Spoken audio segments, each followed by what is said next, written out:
Okay, so I created 15 videos. 14 of them was my usual commentary on the movie What's Love Got to Do With It, with the 15th video being a response to the mass comments that never saw the light of day, defending Ike, saying that Tina Turner was a liar, pimp, and prostitute, and that he should have abused her because she was smart-mouthed and didn't listen.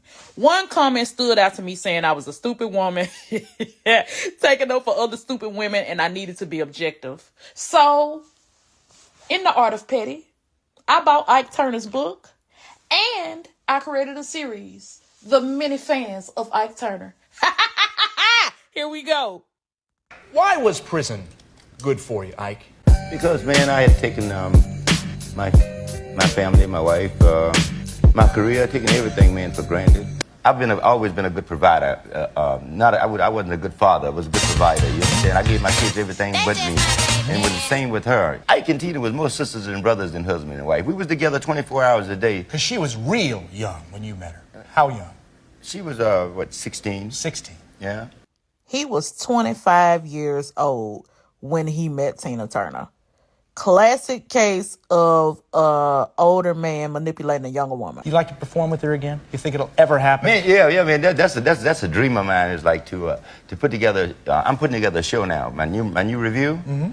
And once I come out with get me a record in the top 10, and then I would like to do about 60 days. Girl, that woman ain't gonna perform with your ass. Come on behind me. That was Ike Turner was clinically diagnosed with bipolar disorder and schizophrenia. He invented rock and roll with his song Rockin' 88. He died of a cocaine overdose in 2007, which leads me to the last fact of in the docuseries 88 Days with Ike. He wrote a thorough apology to Tina Turner and her children for his treatment. It's enough of that. Now it's time for me to be petty. Oh, and I don't even talk about what she used to do when she was a pimp in Memphis. And when I got here back in the early 70s and I started getting clients who were scared of that person because she was a gorilla pimp, and I saw him act with respect, and I saw that witch that Hollywood made into a prototype for a feminine mad woman act exactly the opposite. And they still want to talk about this man. It's almost like me living my life constantly talking about the past. So I said, okay, good. I'll write the book, and that will clear it. Forget it. I mean, it's even more now. They got tons of good stuff happening, and everybody wants to talk all of a sudden about Ike's music. Nobody said a shit about Ike's music in the past. As soon as I get a hit album, they want to talk about Ike's music. They didn't even buy his music.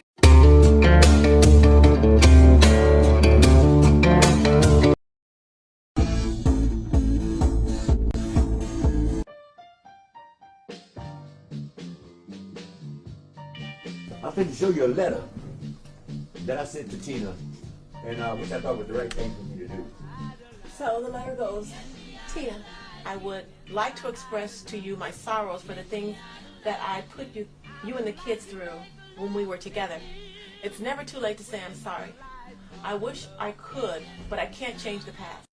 Ike Turner told Jet Magazine in 2007 that he did not ever give her the letter, but he wrote it. If everything Tina says about you is true, then you're a bad man. Well, I would say, but if that's what it took to make her what she is today, then I have no regrets. I don't know anything about her today, man, because in other words, she talked with an accent like an English accent or Australian accent or something. She speaks with a British or Australia accent, and I have to put the accent change in the video. What did you think of the movie? I haven't yet seen the movie. Well, go ahead then, Miss Tina Crumpet. She don't even associate with anybody that knew the two of us. In other words, there's not one black employee around her. None, not even a musician. Tina, what do you say to that?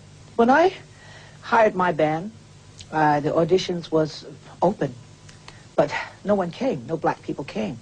My success came from Europe, Australia, England.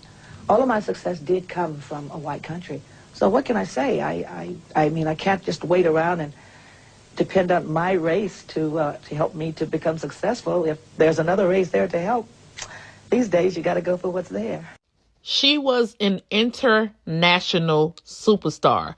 The fuck was she supposed to do? Say bump her European fans? She knew what I liked and disliked. For 4 years, she would get This girls nigga to me. here. I mean, I would tell her, go get this girl and send her over to the house, etc. So she knew what I liked and disliked about women. Tina?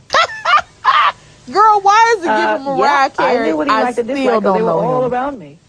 Yes, Ike's women were basically the secretaries, the Ikeettes. I don't recall actually getting women for Ike. I was friendly with everybody that was there. But actually, Girl, Ike I had Turner no be freedom over to go here out and get lying, anybody bro. because we were all basically locked in. I'm past it. It's been 16 years since I haven't been with Ike. And the movie and the book is bringing me back to the past of something that was really awful. My life is wonderful at the moment. I hold no anger. And it doesn't matter to me what a lot of people say. In the beginning, Ike was very good to me. When she first laid eyes on Ike Turner, a popular singer in a St. Louis nightclub, her reaction, well, was mixed. I thought he was the ugliest person I'd ever seen. I never seen anybody that skinny, but he had a presence. And then I watched him and he got on stage and he started, I thought, oh wow, I want to sing that band. To be more objective, I would talk about my biases that I do have for Tina Turner. Tina Turner was born November 26. I was born November 26. Tina Turner was pioneering for rock and roll and the queen of rock and roll. I'm a rapper. A lot of my music I mix with rock and roll. Those are the only biases that I have. Here we go. You sang for Ike and Tina for how long? About 8 years. I was one of the original Ikeettes. Did you see any of that type of violence? No, we didn't see it. We knew it happened, but I mean, he didn't do it in front of us. I mean, it's kind of hard to beat somebody up with 20 people standing around. Somebody's going to stop it. So, but we would see the next day. Please welcome Ike Turner. Pimp hard, pimp harder, pimp hard, pimp harder, pimp hard, pimp harder, pimp hard, pimp harder. You're looking at the inventor of rock and roll right here. Thank you. Everybody credits your song, Rocket 88, with being the first rock and roll record, the first rock and roll song. Yeah, that's what they always say. How does that blow your mind? Let me just go.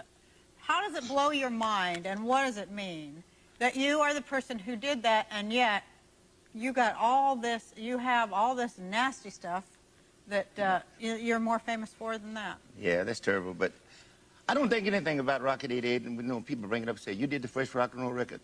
How does it feel to be in the Hall of Fame? I don't feel anything. Just me. I was just doing what I do, music. Let's talk about that nasty road for a minute, starting with your own father being pretty much lynched. Oh, yeah, back when I was a kid? Yeah. Well, I don't remember too much. I just remember when they kicked the door down at my house. I was like, what, 4 or 5 years old. And the door, you know how tall the door looked to a 5-year-old. And I saw the door come down and they carried my father out by the...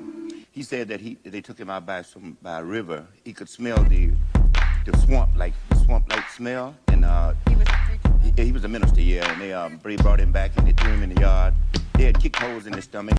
And when you would turn the corner, when the wind was blowing a certain way, you could smell his intestines and things. And he lived until he died. They put a tent right side of my mother's house. Yeah, he died a couple of years later. Yeah, but that's kind of bad memory anyway.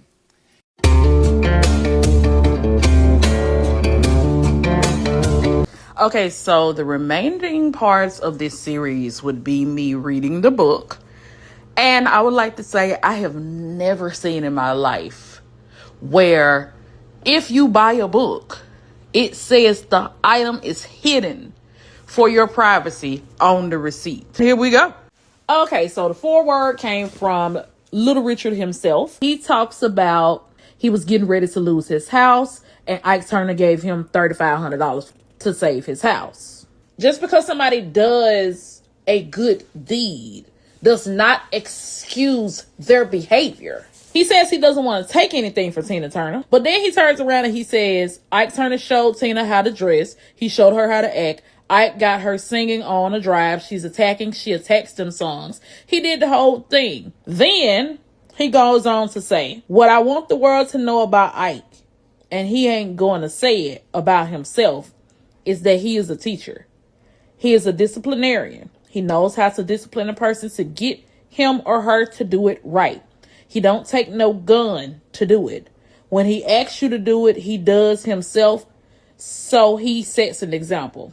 Then he goes on to say, it's the same thing with Michael Jackson. Michael Jackson's dad is not a bad man. He was a driver and he wanted his kids to be the best. 2 instances where when he was a little boy, he talked his niece into getting a hot comb and straightening his mama's coochie hair. And additionally, one day when his stepdaddy decided, I'm going to discipline Ike, he picked up some timber wood and hit this man across the head and knocked him out. Thought that he was dead, skipped town for several days. He ended up coming back home. His stepdaddy did not die. And he proceeded to pretty much rebuilding his relationship with his stepdaddy. And his mom died first, stepdaddy died last. He ended up moving the family to St. Louis, and we are to the next chapter. Okay, so chapter 3 is entitled Boogie Woogie, where he talked about how he ended up playing the piano and how he ended up being into blues and boogie woogie and rock and roll. However, in this particular chapter, there were 2 instances where he was molested as a child by 2 women who told him not to tell his parents. Chapters 4 through 8 was him recounting all of the troubles and the traumas he had in his childhood, which womanizing was one of them, and he admitted. He didn't meet Tina Turner until chapter 9, which we will discuss in the next video.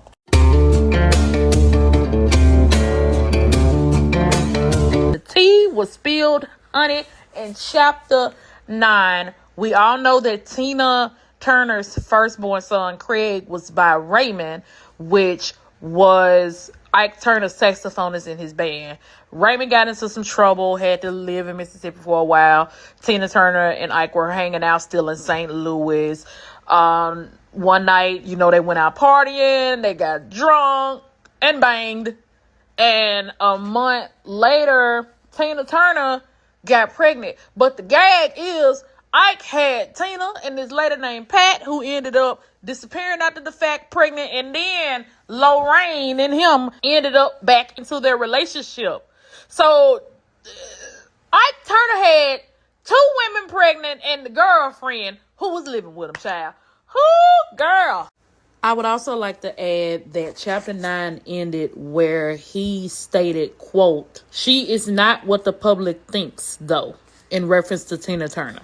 She is a very clean-cut, one-man woman with relatively little experience of sex. So Tina Turner wasn't loose, which contradicts earlier on in the chapter where he stated that pretty much Tina would go pick up these girls and made it seem as though like they were swinging. So which one is it, Ike? It's not adding up, because he stated prior to saying that she was a one-woman man that sex with her felt like mechanical. And I don't know if she was that way on purpose, thinking or knowing that I had just left some other woman or one of the Ike's rooms. So he was everybody. But then you want to say Tina helped you pick up the people. But then you turned around and you stated that she was a one-woman man, uncomfortable with you even being in another room with another woman. So how would that same woman be helping you pick up other women? Make it make sense, Ike, because what you're saying simply is not making sense. And the fact that a lot of men in my comments when I did the What's Love Got to Do with It reaction video, like I do for everything else, I got a lot of flock saying that I was being biased. Tina Turner was a pimp, a whore, and a prostitute. But out y'all beloved Ike's mouth, he literally admitted that she was not loose, was a one-woman man. He admits that he was a womanizer. And he also admits that the very sight of him with another woman did something to Tina Turner. I am going to wrap up this series with parts 6 and 7, which are coming soon.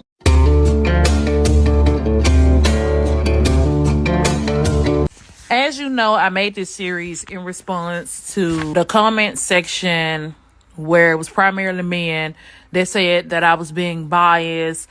Tina Turner was a pimp, a whore, a prostitute, all of these things, right? Which made me be petty and get Ike Turner's book. Let me clear my throat before I read, because in the words of the great Whitney Houston, I need to see the receipts. In the book, chapter 10, I idolize you. I would like to read a segment that is coming out Ike Turner's mouth. In LA, we checked into the Booker T. Washington Hotel on Adams and Western. We had a gig to play there, but we got to town early. I had to leave that Thursday to go back to St. Louis to appear in court on Monday. I left Tina at the hotel in LA, still believing there was a full month before the baby was due. She went into labor when I was on my way to the airport, and our son, Ronnie, was born that Thursday night. I was making calls every few minutes to check on Tina's condition. I was also worried about how the show would go on Saturday night with neither one of us able to be there. Tina told me not to worry. This new girl was well trained to take her place, and Tina would make sure everything was all right, even if she had to sneak out of the hospital to see for herself. That Friday, one of the Ikeettes went out to the hospital and told Tina that this girl, who they trained to replace Tina because she was pregnant during this time, was turning tricks in the hotel under Tina's name. The guys thought that they were fucking Tina. Boy, when she heard about that, Tina signed herself out of the hospital and went back there and beat that girl up, gave her a good ass kicking, and fired her. Tina went on stage herself that Saturday. So my son was born on the Thursday, and Tina beat up that girl on Friday, and she was back on stage on Saturday. I wasn't aware of any of this until I got back on Monday, and that's when they told me that Tina had taken only one night off, given birth, and gone back on stage. Is that strength or what? Okay, so the Ike Turner fan club, your beloved Ike, once again, openly admits to the fact that she was not a whore or a prostitute. She beat a fucking girl up because she was tricking under her name.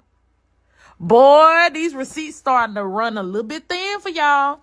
Like, do I really need to read any more? I am going to search further into this book for more stuff, and I will come back on the last series with even more receipts.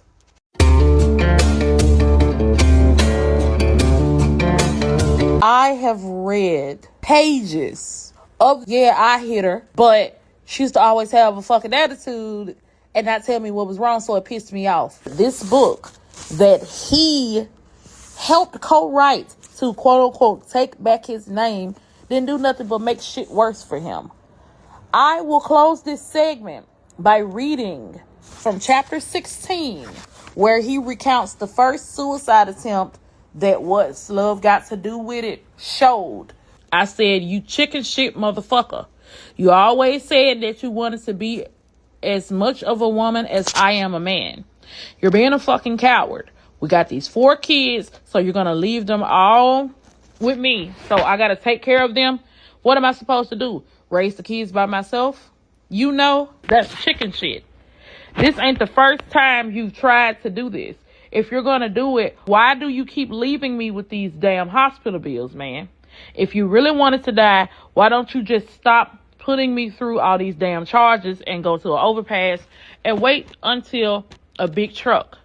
An 18-wheeler is coming, and when he gets almost there, then you jump off. Then I got no hospital bills. I don't have no shit. Here I am with all these goddamn bills and all 4 of these kids that we're raising. So you're trying to take a fucking shortcut. Anyone can do that. It may sound cruel to you, but this is the way we talk to each other. How can y'all continue to defend this monster? I have given enough evidence from his mouth. I have never glorized or looked past whatever you may think that I'm looking past in reference to Tina Turner. This guy's a fucking asshole. This guy's an abusive, sex hoarding, whoremongering loser who never took accountability for anything that he has done. And his last words, never will.